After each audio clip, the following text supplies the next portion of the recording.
Nasihat singkat Radio Muslim. Cara pertama agar orang bisa khusyuk dalam sholat adalah belajar bagaimana cara sholat yang benar. Belajar bagaimana cara sholat yang benar. Dia membaca hadis bagaimana cara Nabi SAW melakukan takbiratul ihram atau mengangkat tangan ketika takbiratul ihram. Kalau kemudian dia paham ini, kemudian dia mau melakukan takbiratul ihram, maka sebelum takbiratul ihram dia mikir dulu, saya mau menyesuaikan dengan apa yang ada dalam hadis. Di hadis disebutkan Nabi SAW ketika mengangkat tangan kadang setinggi pundak atau setinggi telinga. Terus dia mikir mau pilih setinggi pundak atau setinggi telinga. Ada mikir terlebih dahulu. Nabi SAW ketika takbiratul ihram jarinya tidak digenggam tapi dibuka. Beliau SAW jarinya tidak terlalu rapat dan tidak terlalu renggang, tapi biasa. Telapak tangan menghadap ke arah kiblat. Kemudian beliau angkat kadang bersamaan dengan Allahu Akbar, bacaan takbirnya. Kadang setelah membaca takbir dan kadang sebelum membaca takbir. Mikir-mikir seperti ini, itu khusyuk dengan gerakan sholat. Setelah itu bersedekap. Dia membaca hadis Nabi SAW ketika bersedekap, beliau melakukan 3 cara. Yang pertama kadang beliau letakkan persis di atas telapak tangan kiri. Yang kedua kadang beliau genggam telapak tangan kiri. Kemudian yang ketiga beliau letakkan di wilayah antara pergelangan tangan sampai sebelum sikut. Sampai sebelum sikut. Karena tidak ada sedekap di atas sikut. Dan ini kesalahan penerjemahan. Banyak praktek orang itu bersedekap yang dia pegang lengannya di atas sikut. Ini keliru. Dan sudah diingatkan oleh Syekh Bakar Abu Zaid, Nabi SAW tidak pernah melakukan sedekap lebih dari sikut. Semuanya sebelum sikut. Kemudian ternyata sumber kesalahannya adalah salah penerjemahan. Tempat antara pergelangan sampai sikut itu namanya hasta. Tapi di beberapa buku terjemahan sifat sholat Nabi SAW Syekh Albani diterjemahkan dengan lengan. Jadinya banyak orang yang ketika takbiratul ihram, ketika bersedekap mereka memegang di atas sikutnya. Ini kesalahan penerjemahan yang menyebabkan kesalahan gerakan. Nah, ketika dia mikir seperti ini, bagaimana cara bersedekap yang benar? Berarti dia fokus dengan gerakan sholatnya. Belum lagi ketika rukuk, dia rukuk, apa yang harus dilakukan ketika rukuk?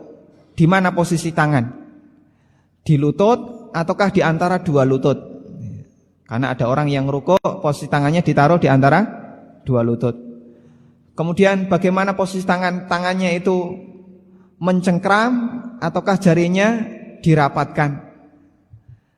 Kemudian posisi punggung bagaimana, kepalanya tidak boleh melebihi dataran punggung dan juga tidak boleh terlalu ke bawah dan seterusnya.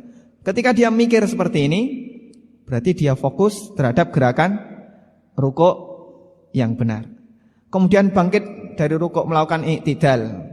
Itu yang benar sedekap ataukah irsal, qabd ataukah irsal, sedekap ataukah dilepaskan.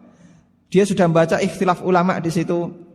Kemudian dia tahu kesimpulan yang benar, terus dia pilih pendapat yang benar. Maka dia mikir terlebih dahulu. Dan begitu seterusnya sampai melakukan salam.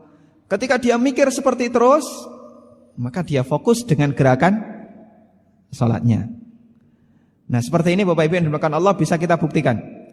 Orang yang salatnya pakai dalil, orang yang melakukan salat dan salatnya berdasarkan dalil, dia lebih fokus terhadap gerakan daripada orang yang sholat dan sholatnya tidak berdalil. Karena itu banyak pengalaman mereka yang telah membaca buku sifat sholat Nabi SAW. Semoga kita semua sudah punya. Dan buku ini termasuk buku yang sangat disarankan untuk dimiliki oleh setiap muslim. Jangan sampai ada satu rumah seorang muslim tanpa ada buku ini. Banyak pengalaman mereka yang selesai membaca buku sifat salat Nabi sallallahu alaihi wasallam, kemudian salatnya menjadi khusyuk. Karena secara naluri manusia itu tabiatnya ingin selalu menyesuaikan dengan dalil. Dan keistimewaan buku ini, beliau menulis dalam buku ini setiap gerakan pasti dilandasi dengan dalil. Nabi sallallahu alaihi wasallam melakukan gerakan seperti ini, beliau sebutkan dalilnya. Semuanya ada dalilnya. Sampai yang detail-detail di situ disebutkan dalilnya. Sehingga ketika orang itu melakukan seperti itu, dia membayangkan saat ini dia tengah melakukan sunnah. Dia melakukan bagaimana cara melakukan gerakan yang benar dalam sholatnya, karena menyesuaikan dengan dalil. Dan tabiat manusia itu dia akan lebih yakin jika ada dalilnya. Maka buah pertama, manfaat pertama, ketika orang itu membaca sifat sholat Nabi sallallahu alaihi wasallam, minimal dia itu bisa fokus dengan sholatnya, bisa fokus dengan gerakan sholatnya. Dia bisa fokus bagaimana cara takbiratul ihram yang benar. Dia bisa fokus bagaimana cara rukuk yang benar. Dia bisa fokus bagaimana cara sujud yang benar. Jika di situ ada dua cara, maka sebelum melakukan gerakan dia akan mikir dulu, mau pilih cara yang A, yang B, ataukah yang C. Mikir-mikir seperti itu adalah khusyuk dengan gerakan sholat.